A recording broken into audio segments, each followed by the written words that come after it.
अप्रैल की पहली तारीख से इंदौर शहर महंगा हो गया। कलेक्टर की नई गाइडलाइन के मुताबिक शहर के कई हिस्से पहले के मुकाबले करीब 20% महंगे हो गए हैं। आज से इन इलाकों में रजिस्ट्री कराने पर लोगों को अधिक स्टैंप ड्यूटी चुकानी होगी। वहीं हाल ही में बीते वित्तीय वर्ष में इंदौर के रजिस्ट्रार ऑफिस ने सर्वाधिक राजस्व हासिल कर प्रदेश में शीर्ष स्थान बरकरार रखा।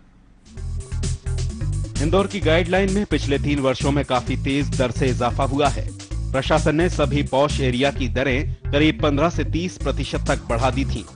ऐसे करीब 2 दर्जन से ज्यादा क्षेत्र हैं जहां ये दरें 50% से ज्यादा हो गई थी। इस बार भी दरें बढ़ना तय था, लिहाजा 31 मार्च तक लोगों ने रजिस्ट्री करने में तेजी दिखाई।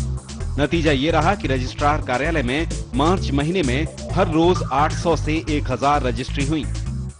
इस समय तो काफी भीड़ भाड़ चल रही है। अभी लगभग 60 से 65 हजार रजिस्ट्रियां तो हो चुकी साल भर में।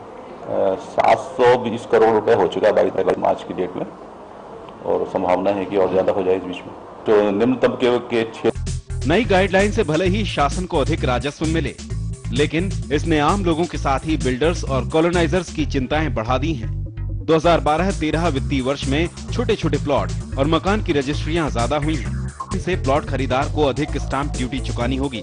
वहीं नई टैक्स नीति के चलते बिल्डर्स को भी अपनी जेब ढीली करनी होगी जब तक कि सौदा गाइडलाइन की न्यूनतम दर पर न हो जाए। बिल्डर्स का तो ये भी कहना है कि प्रशासन ने कई स्थानों की दरें मार्केट के असल रेट से भी ज्यादा कर दी हैं। गरीब वर्ग या अपर वर्ग में, अपर सेगमेंट में दिक्कत नहीं है, लेकिन मध्यम वर्गीय और उससे नीचे वाले सेगमेंट के अंदर उसमें थोड़ी दिक्कत आ रही है। कई जगह तो ऐसी हालत हो गई है कि मतलब मार्केट वैल्यू से बहुत ज़्यादा गाइडलाइन हो रही है, तो उस सब के चक्कर में बहुत प्रॉब्लम्स आ रही हैं। तो गाइडलाइन भी तरीके से थोड़ा देख के बढ़ाना चाहिए। गाइडलाइन भी जो है हमेशा 10-20% इंक्रीज करना जरूरी नहीं है। एक आध साल अगर नहीं भी बढ़ाए तो भी चल सकता है। बहरहाल गाइडलाइन की दर बढ़ना इंदौर की ग्रोथ रेट बता रहा है। कुछ लोगों पर यह जरूर भारी पड़ेगी, लेकिन प्रशासन गरीब बस्तियों की दरें न बढ़ाकर अपनी पीठ जरूर थपथपा रहा है।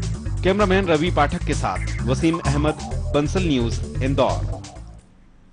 और इस वक्त हमारे साथ जुड़ रहे हैं इंदौर से संवाददाता वसीम अहमद। वसीम, 31 मार्च थी, काफी संख्या में रजिस्ट्री हुई और अब 1 अप्रैल आ गया है, नया वित्तीय वर्ष यहां पर लग गया है, तो कितनी महंगी हुई है जमीन? लाइन के मुताबिक अब रजिस्ट्री के लिए कितनी ज्यादा कीमत लोगों को चुकानी पड़ेगी? लोगों की जेब पर कितना ज्यादा बोझ पड़ेगा?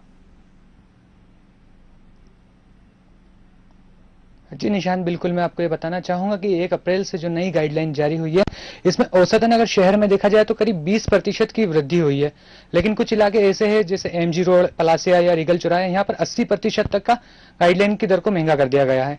और वहीं एक इलाका है यहाँ पर सिद्धार्थ नगर, स्कीम नंबर 144 में आता है, ये सर्वाधिक 86% तक महंगा हुआ है।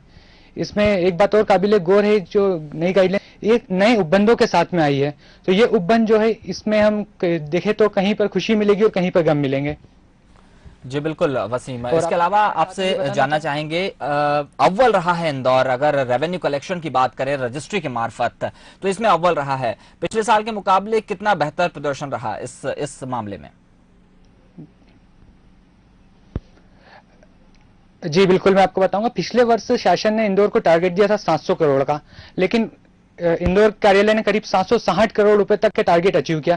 इसी वजह से जब इंदौर का टारगेट इतना ज्यादा रहा तो इस साल उम्मीद से ज्यादा टारगेट दे दिया था इंदौर को, वो था करीब 955 करोड़। हालांकि इस बार पूरा टारगेट तो अचीव नहीं हो पाया, लेकिन यहाँ का इंदौर रजिस्ट्रार कार्यालय 935 करोड़ तक जरूर पहुंच गया। यहाँ पे एक और बात देखने लायक है कि पिछले साल सिर्फ 53,000 रजिस्ट्रियां हुई थी, लेकिन इस बार ये रजिस्ट्री की संख्या कम से 70,000 तक पहुंच गई है। निशांत, चलिए बिल्कुल वसीम, बहुत बहुत शुक्रिया आपका तमाम जानकारी के लिए। इंदौर में करीब 950 करोड़ रुपए का रेवेन्यू हासिल हुआ है बीते वित्तीय साल में रजिस्ट्री के मार्फत।